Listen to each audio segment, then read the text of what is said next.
Ladies and gentlemen, good afternoon, and please join me in welcoming our television and webcast viewers to today's program. My name is Jennifer Sloan, and I'm president of the Canadian Club of Toronto. And on behalf of the club and our event partner, the Canadian-American Business Council, we thank our viewing audience for being with us. The Canadian Club has a long history as the leading current affairs podium in Canada. Led by a volunteer board of directors, we are dedicated to encouraging open and accessible debate on issues that matter to Toronto, to the province, and to our country. Through our youth and young leaders programs, civic action diversity partnerships, accessibility commitments, as well as through our media partnerships and social media properties, we provide opportunities for Canadians around the world to engage with leading political, business, and public figures. Thank you for joining the conversation today. Before I formally introduce our speakers, I'd like to tell you about some of our upcoming events this season.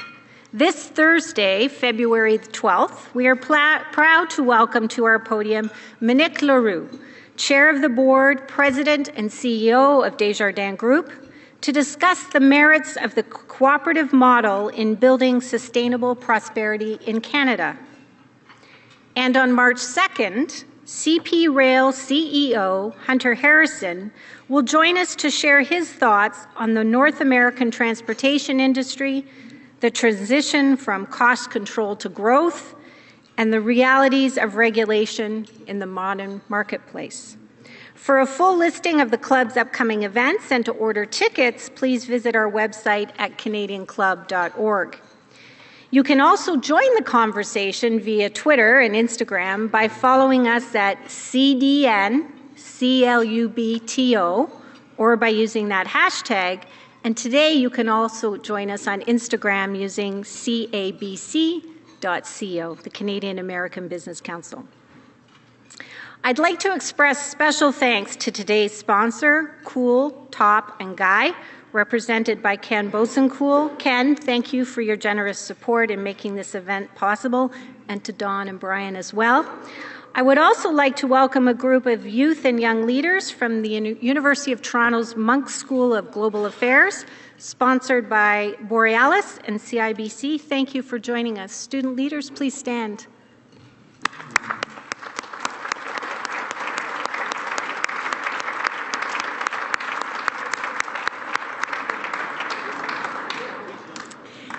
Ladies and gentlemen, I'm pleased to introduce this afternoon's guest speakers. For almost 2 centuries, Canada has enjoyed good relations with its southern neighbor and closest ally, the United States of America. Recently, however, political pundits of every persuasion have noticed a chill in the air. And it's not just those Arctic weather patterns that have been sweeping across both nations. Many point to the acrimonious debate and long delays in approving Keystone XL pipeline. And what about Alaska's recent decision to cancel the rebuilding of the ferry terminal in Prince Rupert, British Columbia? The resistance to the Buy America purchasing rules was clearly not well received. The Honourable Frank McKenna, former Canadian ambassador to the United States, and the Honourable Gordon Giffin, former ambassador to Canada, are here to weigh in on the issues that impact the North-South relationship. Mr. McKenna was appointed Canadian ambassador to the United States in 2005.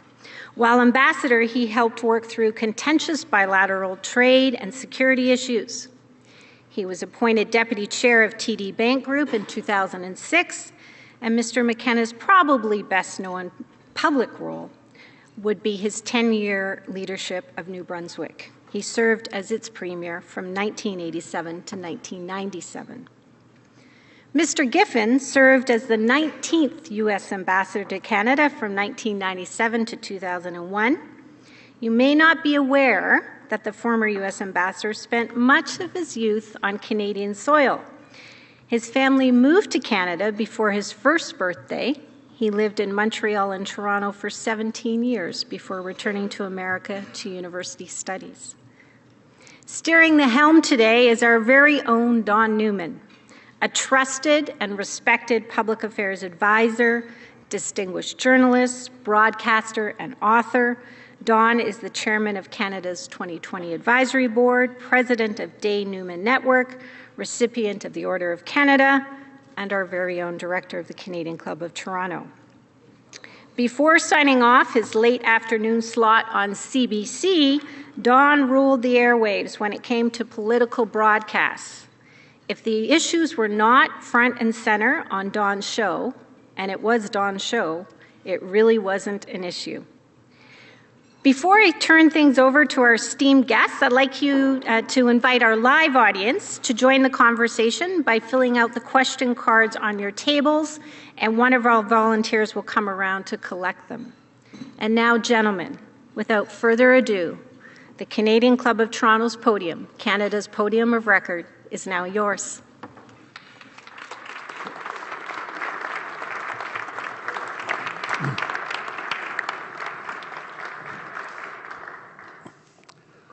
Well, thank you, Jennifer, for that for a nice introduction for all of us. It's pretty shocking, though, when the moderator gets a longer introduction than the panelists. Maybe it's because I'm a director here that I had the pull. I just want to say one thing before we start. There are two things in Canada-U.S. relations that Canada needs. One is a good ambassador in Washington, a good Canadian ambassador in Washington, and certainly Frank McKenna met that criteria very well indeed. The other is a good American ambassador in Ottawa, and a good American ambassador who has connections in Washington and can get into the White House, can get into the State Department. And Gordon Giffin, I think, in the time that I have been in Ottawa and in Washington, Gordon, you had better connections and were a more effective ambassador than any American that was posted in Ottawa. So I think we're very lucky to have both Frank McKenna and Gordon Giffin with us today. Now, as Jennifer said, we're in a rough patch. We're in a rough patch in terms of relations, and the Keystone Pipeline obviously has something to do with it. But Gordon, is it the Keystone Pipeline that is the problem, or is there a bigger issue than that? I used to be a diplomat. First, if I could take 30 seconds, I want to thank John Turner for being here today. It's always a pleasure to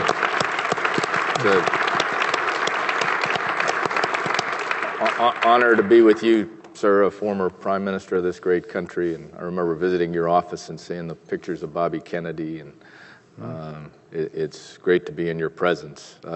Michael Wilson, another former Canadian ambassador, an extraordinary public servant in Canada, and someone who actually represented the riding that I went to high school in, and many of you may not realize that the current Prime Minister of Canada actually went to Richview Collegiate, the high school that I graduated from. I know he masquerades as a Calgarian, but he actually graduated from Richview Collegiate. And to Cool Top and Guy, thank you guys for your sponsorship. There's no doubt that the Keystone experience has taken on an emblematic character about how we work together. And that's unfortunate that any one project, I mean, it's an important project. I think it ought to be built. I think it's in North America's interests. I think it's certainly in the U.S. national interest, which ultimately is the legal assessment that has to be made in our system. And I think it's unfortunate that it's taken the twists and turns that it has. But it's become much too much of a symbol of the relationship, much more than it warrants. I know a lot of people are frustrated with the president about it, but remember, it was a Republican governor of Nebraska that stopped the project for quite some time because of the route it was taking within his own state. And I like to point out that last time I checked, you weren't exactly rushing to build the Gateway pipeline in Canada because of provincial issues. So we ought to be a little more cognizant that these local things can be a problem. But I have to say that in my experience, the chemistry at the top matters. And one could suggest that the chemistry at the top right now is not as warm as it's been at some times in our history. I think that may be more, I'll run the risk of saying I think that may be more as a result of our side of the border rather than your side of the border. But I don't, the pipeline has sort of distorted the dialogue, but I don't think it's all about the pipeline. Frank, is the pipeline really just the symptom of the larger problem then? That, as Gordon says, the chemistry at the top isn't very good, but and first, if you agree with that, you tell me who you think is responsible mainly for that. I mean, obviously, everybody is responsible, but there seems to me that if I could be if you call the President of the United States for refusing a proposal that it's a no-brainer, you're really calling him stupid. And it seems to me that that's a poor way to get along with anybody, but particularly the President of the United States. Well, to start with, I want to say hello to everybody that Gordon didn't say hello to.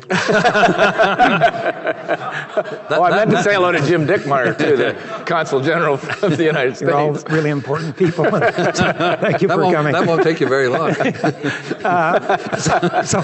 Olivia. So I think that there's a bit of a difference, an important difference in this dispute over a lot of the other ones that we've had. We've had a lot of disputes. Certainly the free trade agreement and acid rain were disputes. But at the top level, the president and prime minister got them done. We had a difficult situation with softwood lumber when I was there, and the prime minister and the president authorized myself, Susan Schwab on their side, and later Michael Wilson to try and negotiate something, and eventually something was done. We had the mad cow disease problem when I was there, but the president was on our side. And so on and so on. The mad cows were on your side, too. They were. Most of them were on your side of the border. The only difference is you used to shovel a hole and bury them.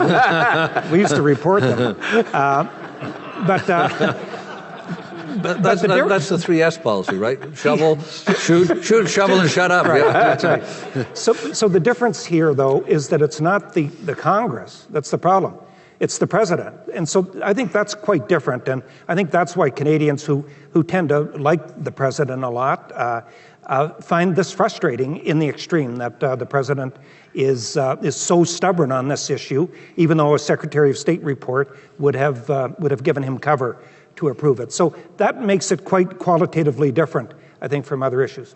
So having said that very quickly, I think there is a chemistry issue at the top. Normally, presidents and prime ministers have been able to bridge a lot of differences as a result of their personal chemistry. And in this case, that seems to be lacking, and I think both sides have to be blamed for that. And I think finally, as Canadians, we have to say to ourselves, shame on us. Because even though we can't get that pipeline built across the border, we can't get pipelines built in Canada either. And if we could get pipelines built in Canada, we would have no trouble, I can guarantee you, getting that pipeline across the border. Because I don't think the United States would like it very much if we were diverting our oil to other markets around the world. That also would take away the argument of the EPA, which said if Canada can't get their heavy oil to market at these prices, trains won't do the job because of the difference in cost. But if we could get our oil to market on both coasts, that would negate that argument as well. So shame on us. We haven't been able to get world prices for oil. We're losing massive amounts of Canadian wealth in the economic rents that we're charging. So we need to fix our problem at home as well as having a better relationship with the United States. And as part of the problem, Gordon, that if we had a better environmental regime governing the oil sands, that would take away some of the complaints or some of the issues that the president has referred to as he's been considering the. No. You don't think that the environment has anything to do with it? No, I think that's a red herring. The alternative for the United States right now is we've got a line of refineries along the Gulf Coast of the United States, Texas and Louisiana particularly, and they're all configured to refine heavy oil. None of them refine West Texas intermediate, light, sweet crude. So they have to get heavy oil from somewhere. The alternative, if it's not from Alberta, is going to be Venezuela. Do you think Venezuela has ever spelled the word environment? I mean, the difference between the environmental regime in Canada and Venezuela should take that argument right off the table. Secondly, actually, Canada has done quite a bit about, and Alberta, both governments, federal and provincial, have done quite a bit to improve the environmental impact of the fossil fuel industry in Canada. And the industry itself in Canada is doing a dramatic amount, making a lot of investment in technology. And technology is going to be the solution. I think everybody realizes that. So I think it's a total red herring from those who oppose the development of the oil sands, because I think it's actually probably the most responsible development of fossil fuels that's going on in the world today, and the alternatives are much worse. And it's not like the U.S. is going to stop using. If this was we would stop using fossil fuels if there was no oil coming across the 49th parallel. That might be an interesting debate. But it's the use of the fossil fuels, not the production, that is the large emitter. It's us running around in our cars and trucks in the United States that's making the impact. It's not the production. Well, then again, is it shame on us for not making that clearer in the United States, because the opponents of Keystone in the United States talk about the environmental degradation of the oil sands. And the president said, not in the past few months, that there was really no oil that was going to help the United States. It was just coming down to the Gulf and then was going to be exported.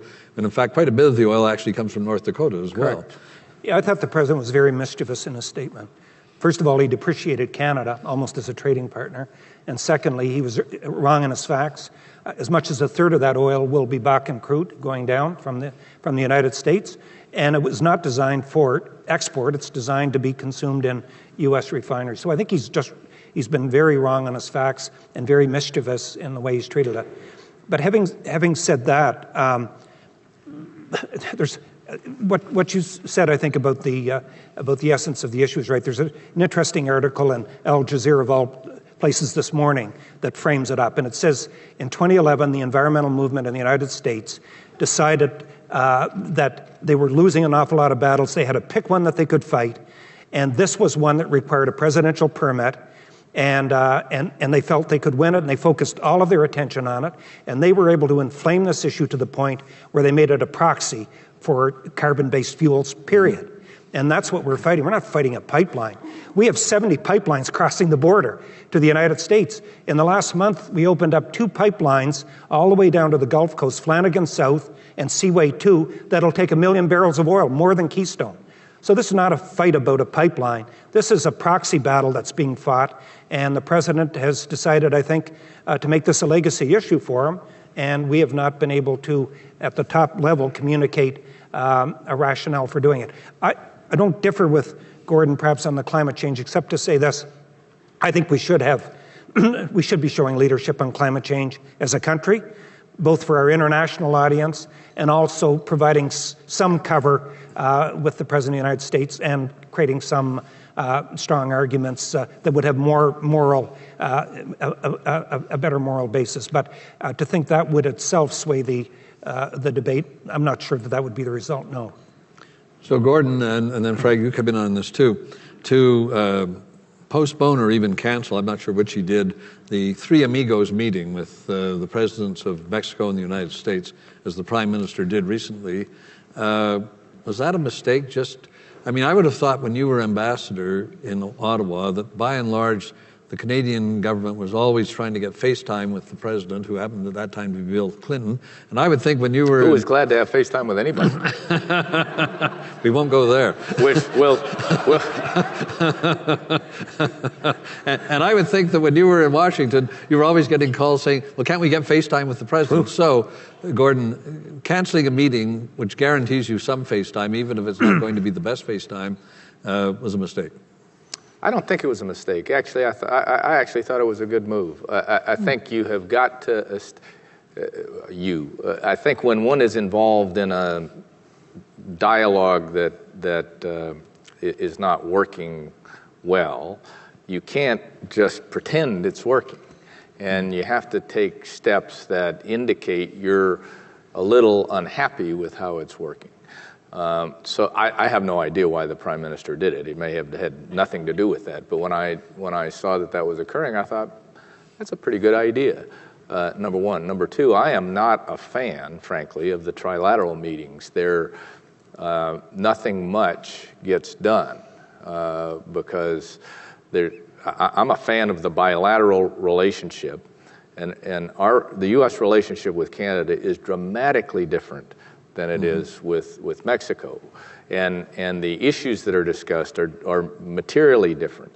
The thing that I think sometimes Canada makes the mistake in is thinking that or acting like the business or the relationship with the United States is transactional, that it's all about how much stuff crosses the border, how much we sell to each other.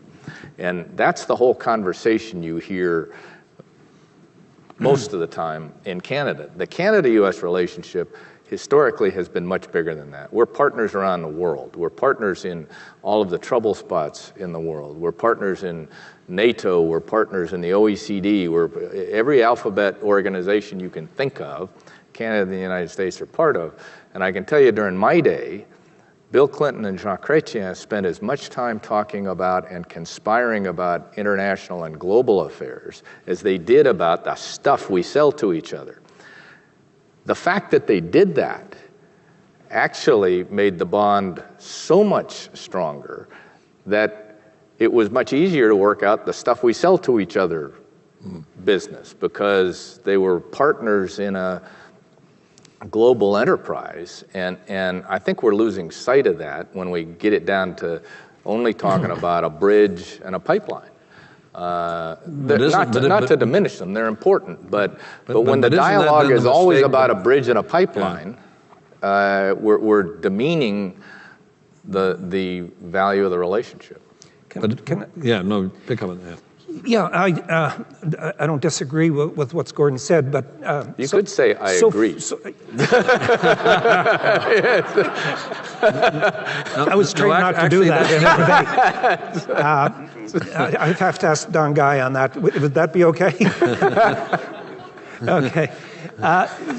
So I would come at it this way. You've been reasonably hard on your president, and I think that's been candid and honest and accurate. But I want to be a little bit, I think, critical of our government as well. I think what Gordon said is absolutely accurate, but I don't think that we're necessarily aligned well with the United States on foreign policy at the moment either.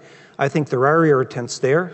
There are rumblings that even on the trade agenda that we're not aligned perfectly on TPP. I think we're definitely unaligned when it comes to Iran. The United States is urgently trying to find some type of rapprochement that will avoid a war. And Canada is basically throwing grenades over the ramparts, saying, can't trust Iran, don't trust Rouhani, don't trust those guys. Well, with respect, we're not going to be the ones carrying the load if anything goes bad there. Similarly, in the Holy Land, I think that there's some distance between ourselves and the United States. The United States has a different responsibility from us. They need to try to bring peace to the world because they're the only real policemen left in the world. And I think at times, in the last number of years, Canada's been more bellicose than helpful.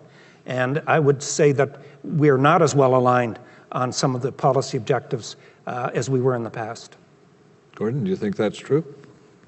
Would you not disagree with Frank on that?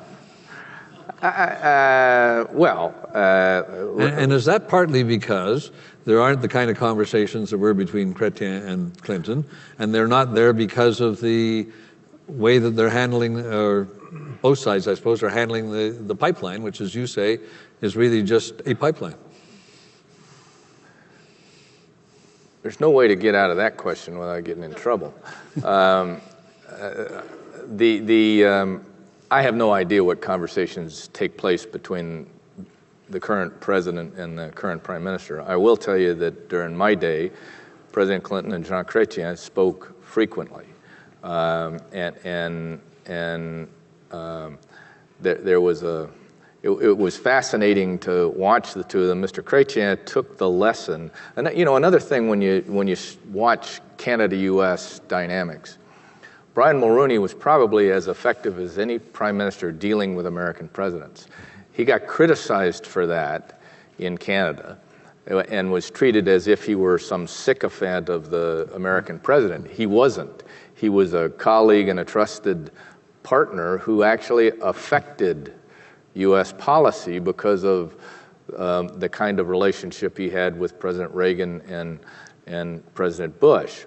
Mr. Chrétien took from that I think he learned the right lesson, meaning it's still good to have a good relationship, but don't advertise it in Canada because you'll be criticized for it. And his relationship with Bill Clinton literally was like an older and younger brother. Bill Clinton loved Jean Chrétien. He went to Mont-Tremblant, Quebec, and made a speech on federalism at a conference that had been taken over by the then party in power in Quebec that was not actually in favor of the Canadian experience. And Bill Clinton showed up as President of the United States and talked about the vitality of federalism.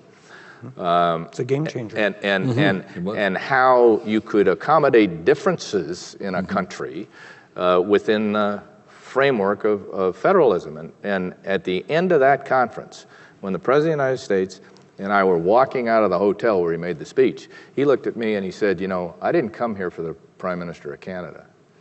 I came here for my friend Jean Chrétien. Huh? Enough said.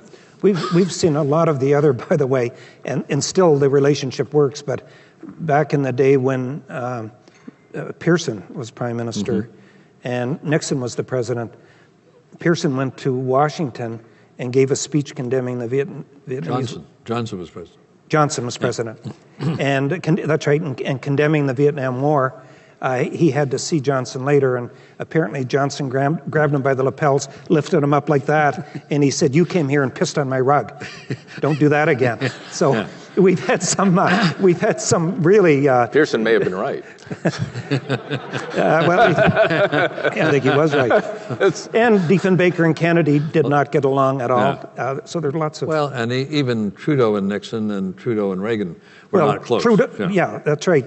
Nixon called, in his memoirs, he called Trudeau an asshole. Yeah. And when Trudeau's reminded of that, he didn't get along. Yeah, he said that I've been called worse by better people. So,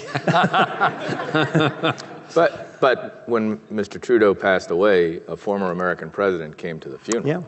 Yeah. Jimmy Carter came to the funeral. Yeah. I mean, the relationship is bigger. Let's not over dramatize this. The relationship is bigger than how any two current leaders or leaders at the time relate to each other. It's just, it's a lot bigger, it's more vital, there's more history to it, even though one of the things that you all spent a lot of time celebrating recently was the War of 1812. The thing I would have to point out, it was the British that entered Washington, not the Canadians. You don't get to claim everything they did. That seems to us a picayune point, but anyway. Well, I noticed we didn't toast to the Queen. just out of courtesy to you. A question from the audience, and it's germane in the sense that for quite a while now, Canadian authorities have said basically we're going to have the kind of environmental policy the United States does because we're not going to put ourselves at a competitive disadvantage. So first Frank and then Gordon. Is there any possibility on the possibility of Canadian leadership and American leadership on climate change, or is that now probably too late to happen? But we'll have some kind of joint approach on. Yeah, I would like to see that. Theoretically, I agree with the submission, by the way. It's quite difficult. I don't think it's impossible, but it's quite difficult for Canada to go it alone in a continent where we're so connected. But I believe, even rhetorically in Canada, that we should be more forward-leaning about climate change and give ourselves more cover, and perhaps introduce some cover for provincial schemes that are in various forms, BC, Alberta, Quebec, moving the ball down the field. But I don't know, there's a report that we've actually invited the United States to negotiate a joint agreement on climate change. I don't know if that's true or not, but it seems to me we should be constantly putting that in the window and trying to see if we can, if we could negotiate an agreement like that. I think with the Republicans now, many of whom are climate change deniers, in charge, I think it's going to be impossible, or virtually impossible to do. But I think that we should be much more rhetorically disposed towards trying to find a solution than we are. Gordon, do you think it's impossible to do with the Republicans in control? Oh, don't get me off on Republican control. That'd take all day. No, I don't think it's impossible to do, and I do think Canada has implied an interest in doing that. I actually think I might call the United States' bluff on the question and be more vocal about it, saying we're ready to do business, but we're not going to negotiate with ourselves. Let's do something together in at least the northern part of North America. Again, if you try and bring Mexico into it, and ultimately I'm a big fan of North America and being more economically as opposed to politically integrated, but it's going to take more time to bring Mexico along. NAFTA in one way was a disadvantage because it caused a lot of people to say, well, it's three equal economies, three equal democracies, and that's not true. We should have worked together better to bring Mexico along than we did, rather than just acting like they were at the same stage as we are. But I think on the environment, the opportunities there, and potentially could change the discussion about fossil fuels if there was a more declarative let's see what we can do together presentation. In the short term, with the Canadian election by October, maybe before, but probably by October, and with the American election cycle never ending, but from time to time there's an election actually held, and it'll be in 2016, a presidential election and congressional elections. Are we sort of in a holding pattern, do you think, Gordon, until those elections are out of the way?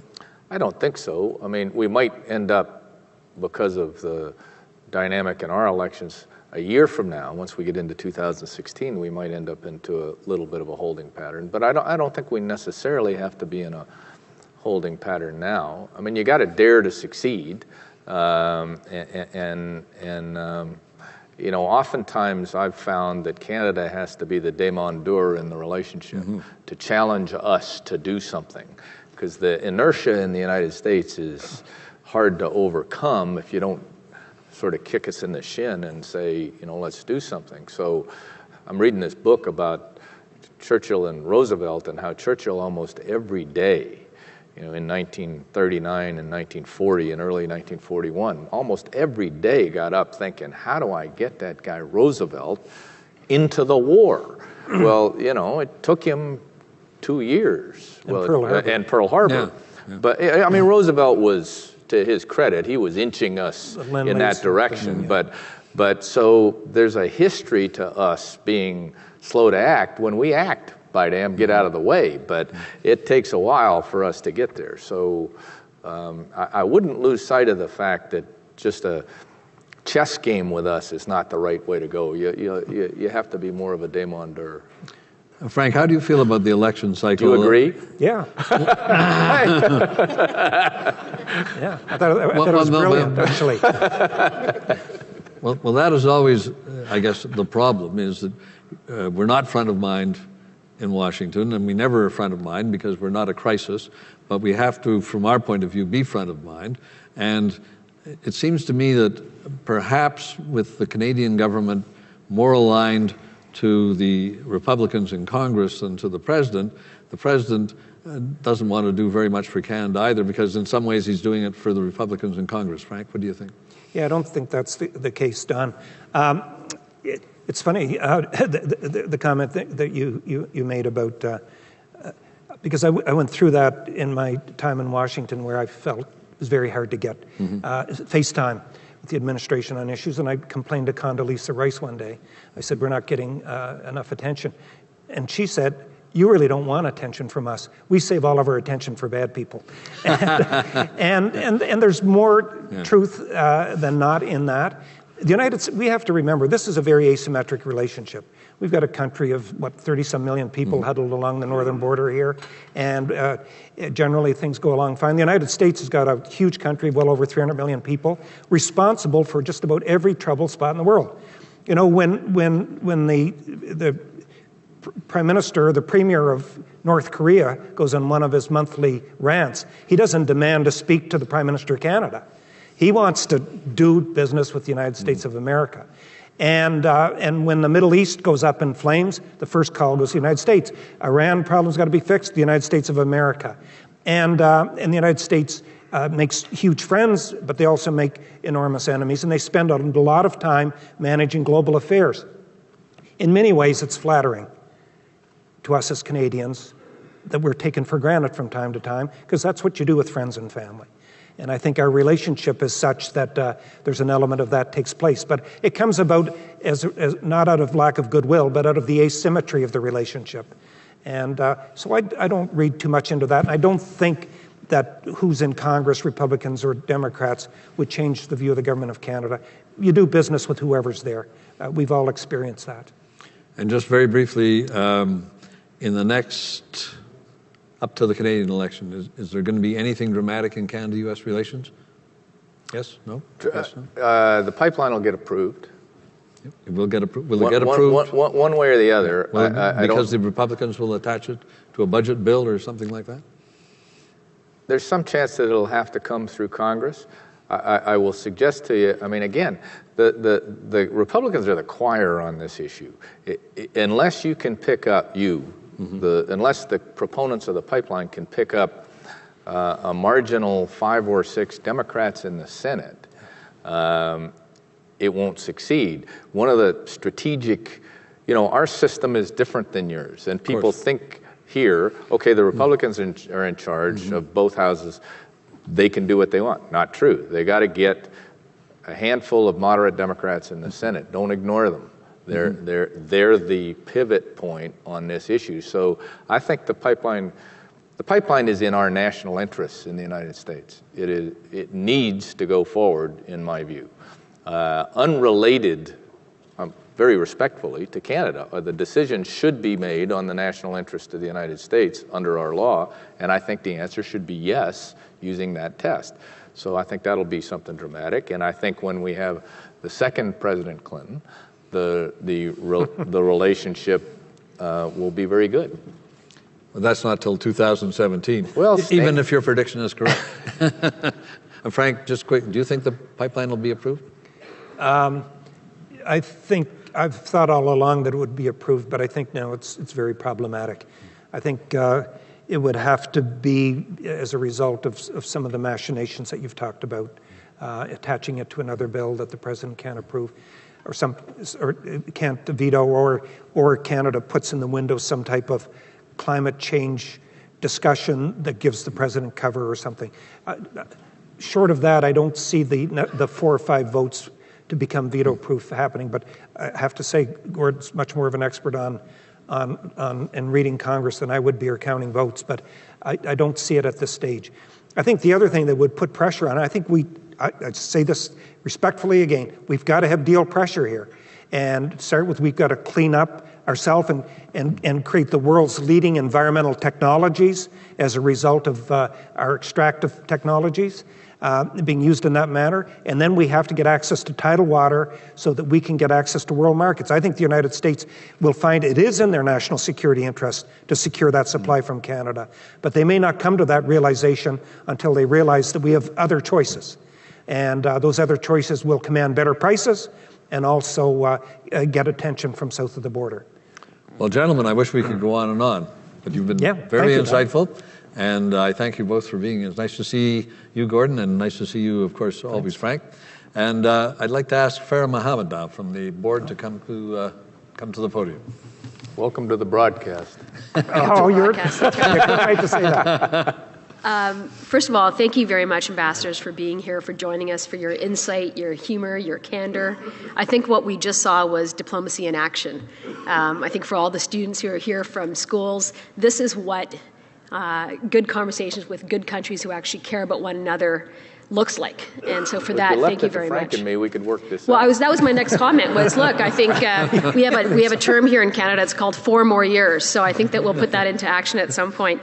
When I was listening to you talk and I thought about your historical comments and flashing back to things that were really important in the Canadian-American landscape, and it reminded me that there are essentials that matter. Diplomacy matters. Chemistry matters. Leadership matters, and responsibility matters. And so for your comments on behalf of the Canadian Club, thank you very much. Don, to you, thank you for navigating these two gentlemen. They are not easy. I saw them over lunch and I thought we were going to have to separate them. So thank you very much for managing them. And I thank you for allowing me the opportunity to say thanks on behalf of the club. Thank you.